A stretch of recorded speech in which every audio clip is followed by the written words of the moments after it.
ఎన్నికల సమయంలో ఏ ఒక్క ముఖ్యమంత్రి కూడా గ్రామ పంచాయతీ ఎన్నికల్లో పాల్గొనలేదు.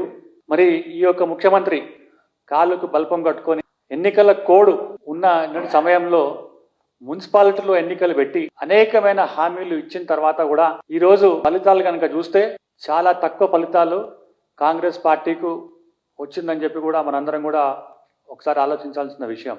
12,728 పంచాయతీ ఎన్నికల్లో జరిగితే మరి కాంగ్రెస్ పార్టీ వారి యొక్క ఏంటంటే ఖాతాల్లో సుమారు 7,527 సర్పంచులు గెలిచినామని చెప్పి కూడా చెప్పడం కూడా జరిగింది. అందులో యునానిమస్ గా 1,200 మంది, 800 మంది మొత్తం రిబల్స్, అంటే 1,200 800 కలిపితే 2,000 మంది. వారికి వచ్చిన లెక్క ప్రకారం 8,335 సర్పంచులు కాంగ్రెస్ పార్టీ సర్పంచులు. మేము ఎక్కడ కూడా అంటే ప్రచారం చేయలేదు, కానీ కాంగ్రెస్ అభ్యర్థులు ఇవ్వాలన్నట్టు గెలిచిందని చెప్పి ఒక తప్పుడు సమాచారం ఇచ్చి 8,335 మంది మేము ఏంటంటే సర్పంచ్లు ఏంటంటే గెలిచినామని చెప్తే అందులో రిబల్స్ యునానిమస్ 2 కనుక తీసేస్తే వాళ్ళకి వచ్చింది కేవలం 6,335 సర్పంచ్లు. ఇంతకుముందు ప్రభుత్వం సుమారు 90% మాకు అంటే గెలిచినామని చెప్పినారు, తొడలు కట్టుకున్నారు, మీసాలు కూడా తిప్పినారు. వచ్చే ఎన్నికల్లో మేమే గెలుస్తామని చెప్పినారు. ఆ పార్టీ అధినేత తొడలు కొట్టుకొని ఇవాళ ఫామ్ హౌస్లో ఏంటంటే పరిమితమైనారు.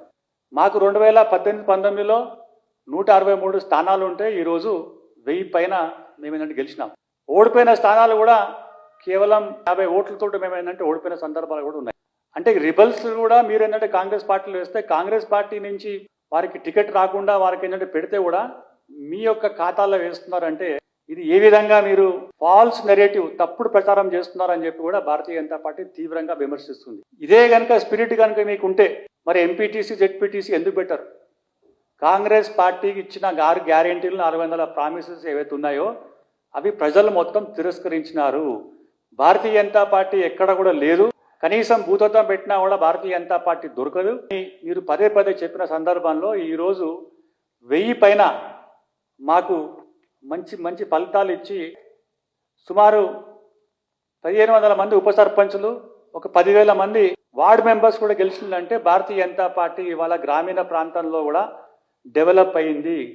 మోదీ గారు చేసిన అనేకమైన అభివృద్ధి కార్యక్రమాల్లో ఈరోజు గ్రామాల్లో డైరెక్ట్గా బెనిఫిట్స్ వచ్చి ఈ యొక్క ఎన్నికల్లో భారతీయ జనతా పార్టీ అభ్యర్థిని కనుక గెలిపిస్తే రేపు ఎంపీటీసీ జెడ్పీటీసీ కార్పొరేషన్ ఎమ్మెల్యే ఎలక్షన్స్లో కూడా భారతీయ జనతా పార్టీ తెలంగాణలో రావాల్సిన ఆవశ్యకత గురించి ఇవాళ ప్రజలందరూ కూడా ఓటేసి గెలిపించినందుకు వాళ్ళందరూ కూడా ధన్యవాదాలు.